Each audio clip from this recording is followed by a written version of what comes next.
Au mois de mai, vous aviez voté pour qu'on lise ensemble la répétition des scénarios de vie de Jean Cotreau. Dans cette vidéo, je vais vous dire ce que j'en ai pensé, peut-être ça vous donnera envie de le lire, peut-être que vous l'aviez déjà lu vous-même, et dans ce cas-là, je vous invite à nous donner votre avis à vous aussi en commentaire, ça pourra aider les personnes à savoir si ça les intéresse ou pas. Avant de continuer, je voudrais vous rappeler que Le Psychobout du mois de juin, c'est le livre de Jean-Philippe Lachaud, Le cerveau attentif, c'est celui pour lequel vous avez voté parmi les différentes propositions que je vous avais faites, et donc je vous ferai une vidéo pour vous dire ce que j'en ai pensé dans quelques temps. Pour revenir au livre de Jean Cotreau, déjà, de quoi il parle? Alors c'est un livre qui parle du fait qu'on répète un certain nombre de choses dans nos vies, qu'on aurait des schémas, et lui il appelle ça des scénarios, qui seraient installés à l'intérieur de notre cerveau et qui feraient que du coup il y a des choses qui se passent de manière constamment, de la même manière dans nos vies. Parfois c'est pas gênant et parfois ça peut nous faire souffrir, et donc dans ce livre il va nous décrire comment selon lui ça se construit, pourquoi c'est là, et puis comment on peut travailler pour défaire ces différents éléments. Jean Cotreau, c'est qui? Alors si vous faites des TCC, les thérapies cognitivo-comportementales, qui est une certaine approche de la psychothérapie, vous le connaissez forcément, puisque c'est quelqu'un qui est très connu dans ce domaine, il est psychiatre et il a enseigné pendant très longtemps les TCC, notamment à Lyon,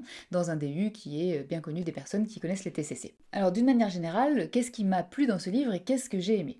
J'ai trouvé qu'il y avait une explication vraiment pédagogique de la manière dont ça se construit dans notre esprit, en fonction des événements de vie qu'on a vécus, notamment dans notre histoire et dans notre enfance, comment ça se construit donc ces scénarios, hein. Qu'est-ce qui fait que nos pensées, nos émotions, nos comportements et les souvenirs qu'on peut avoir d'un certain nombre de choses vont en fait s'articuler de manière à ce que quand on rencontre des choses similaires au scénario de notre enfance, en fait on va répéter ce qu'on a connu et ce qui s'est déjà passé pour nous. C'est aussi un livre qui donne beaucoup de définitions, hein. Vous allez avoir des éléments notamment sur la dissociation. Alors si vous me suivez, vous savez que c'est un terme que j'utilise régulièrement, puisque je suis spécialisée dans la prise en charge des traumatismes psychiques, et donc la dissociation péritraumatique, c'est quelque chose qu'on rencontre régulièrement. Et dans ce livre, il explique comment lui, il perçoit la dissociation, quelle est la définition qu'il en donne, et puis comment il travaille avec. Mais c'est pas la seule chose qu'il définit. Il va définir aussi ce que c'est pour lui un trouble de la personnalité, ce que c'est pour lui un trouble d'une manière générale, et même ce que c'est la psychothérapie. Il va aussi y parler du tempérament, il va définir ce que c'est pour lui le tempérament et en quoi c'est différent par rapport aux conséquences que ça a de nos événements de vie. Et puis, il définit aussi l'inconscient. Il va décrire l'histoire de l'inconscient. J'ai trouvé cette partie vraiment intéressante parce que, en fonction des différentes approches de thérapie, l'inconscient, c'est pas forcément la même chose, hein. En psychanalyse, notamment, ça va être une partie de nous qui va contenir nos conflits psychiques et les rêves, par exemple, qui sont faits dans l'inconscient ou les choses qui nous viennent de l'inconscient, comme par exemple le lapsus, ça va être des choses qui vont être interprétables en psychologie dans la psychothérapie d'orientation analytique. Alors que dans les psychothérapies d'orientation plutôt cognitive ou comportementale, ça va pas être quelque chose à interpréter, le hasard vient se mettre là-dedans, et puis il y a aussi le fait que ça va être des répétitions d'un certain nombre de choses qu'on connaît, mais ne sont pas forcément révélatrices d'éléments de notre personnalité qui auraient à interpréter sur le plan symbolique. Et donc il nous explique comment on est passé de l'un à l'autre, et puis comment on utilise l'inconscient en psychothérapie. J'ai trouvé que cette partie-là historique très intéressante, parce que quand on définit parfois un certain nombre de concepts, je trouve qu'on oublie l'historique de ces concepts, et pourquoi ils en sont venus aujourd'hui à avoir la définition qu'ils en ont. Donc ça, je trouvais que c'était vraiment très intéressant. J'aime bien aussi la partie où il parle du débat sur les faux souvenirs. Si vous êtes abonné à notre newsletter qui s'appelle La Lettre Psy, qui paraît tous les 15 jours, en fait vous avez entendu parler de ce débat dans lequel parfois certaines personnes disent que certains psychothérapeutes, dans certaines approches de psychothérapie, il pourrait y avoir une induction, une suggestion de certains souvenirs qui seraient en fait jamais arrivés dans la vie des patients. Et c'est un débat qui est assez important pour nous en psychotraumatologie, parce que bien parfois les patients, quand ils ont vécu certaines choses, ils veulent aussi aller porter plainte. Et donc il y a ce débat très important entre deux camps qui estiment que les psychothérapeutes pourraient induire des faux souvenirs, et d'autres qui disent que non, on y est très attentif et que quand un souvenir revient, il est probablement réel.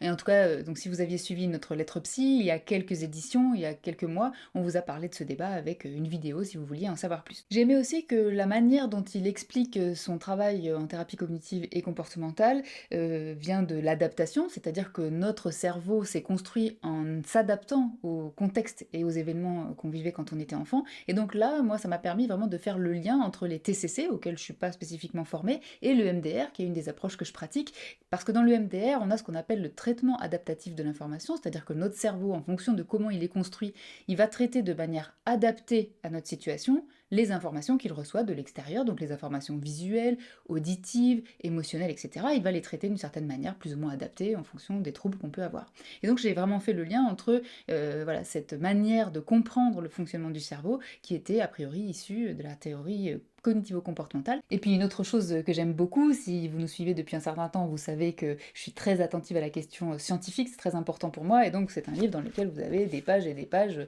de références scientifiques pour étayer les propos qui sont dits. Et d'une manière générale, j'ai trouvé que c'était un livre qui était vraiment érudit, c'est-à-dire que je connais pas Jean Cotreau, je l'ai rencontré une fois, mais bon, je le connais pas vraiment. Ça m'a donné l'impression que c'était une personne qui était vraiment intelligente, qui avait réfléchi à tout un tas d'implications de tout ce qui se passe en psychologie, c'est-à-dire que quand il définit un concept, il ne reste pas juste centré sur le concept qu'il définit, il va décrire les implications qu'il pense que ça a dans notre vie de tous les jours, par rapport aux troubles dont on peut souffrir, il va évoquer certains débats, comme je le disais tout à l'heure, par rapport notamment aux faux souvenirs ou à l'inconscient, et donc ça m'a donné une impression de grande intelligence. Alors passons maintenant à ce qui m'a moins plu. Personnellement, je suis formée à l'analyse transactionnelle et c'est une approche qui date des années 60 dans laquelle le concept de scénario est un concept central. Et en fait, c'est ça qui m'avait fait m'intéresser à ce livre au tout début, c'est le fait qu'on parlait des scénarios de vie. Et le scénario de vie, c'est vraiment le nom d'un concept spécifique en analyse transactionnelle qui décrit la même chose, c'est-à-dire le fait que, en fonction de comment on s'est construit dans notre histoire, on a construit notre cerveau d'une certaine manière, et donc c'est ce cerveau-là qui va réagir dans notre vie de tous les jours. Et donc j'ai eu l'impression que ce concept qui semblait nouveau dans la thérapie cognitivo-comportementale est en fait pas nouveau dans d'autres approches, et notamment si vous connaissez aussi la thérapie des schémas, on pourrait dire que le schéma, c'est la même chose que le scénario. Donc ça m'a un peu moins plu, j'aurais aimé par exemple qu'il fasse le pont justement avec les autres approches qui utilisent déjà ce concept-là, et que là on a l'impression que c'est lui qui a découvert ce concept, alors que clairement c'est pas le cas. Un autre élément qui était un peu moins pertinent, ce livre il date de 2001, c'est que du coup il parlait du DSM-4, la quatrième version du manuel diagnostique de santé mentale, donc il ne se réfère pas du tout à l'autre catégorie de diagnostic qui existe, qui est celle qui est éditée par l'OMS, il se réfère que au DSM, et là on parlait du DSM-4. Or il y a eu quand même un certain nombre de changements dans la cinquième version du DSM qui est parue en 2013, donc là par rapport à ça il y avait des choses qui étaient un peu moins pertinentes, donc ça demande d'aller faire une actualisation. Mais bon,